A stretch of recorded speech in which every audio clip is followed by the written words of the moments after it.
All right, so here's the real estate market update. And you ever read those investing advice things where at the bottom on the fine print it says that past results don't indicate future performance? Well, repeat after me. Past performance doesn't indicate future performance. Okay, so let's not talk about that. We're looking at past results in the real estate market, and let's get into it.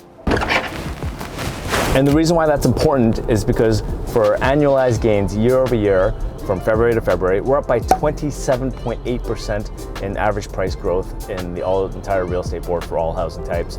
And from January to February, that's up by 7.4%. That's a lot. So remember, past results don't indicate future performance. There's a lot going on in the world with interest rates hikes, with what's happening in Russia, that just might actually affect our real estate market. So what do you do? Okay, so with interest rate hikes, the variable rate increased by a quarter point. That's, hasn't really affected much, because if you look at it, over a $100,000 mortgage, for every $100,000 you have, it only increases it by $12. And you know that the majority of mortgages out there have fixed payments, right? So even if the interest rate goes up, nothing really changes. Your payments stay the same. It's just the amortization gets stretched out a little bit more. So the payments are still the same. It's not going to affect anybody.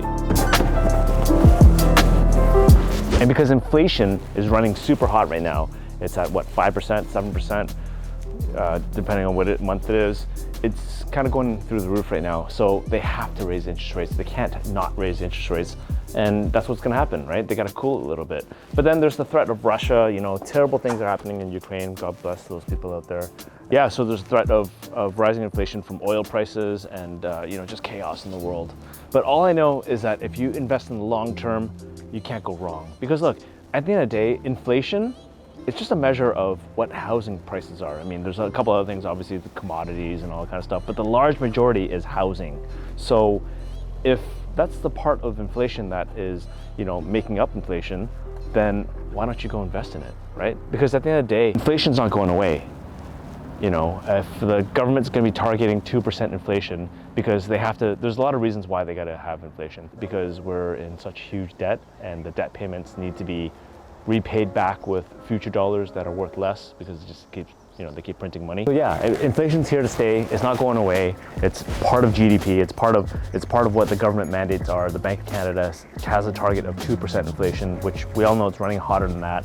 So why not hedge your bets against inflation by investing in housing? Okay, so with that, I really have to go.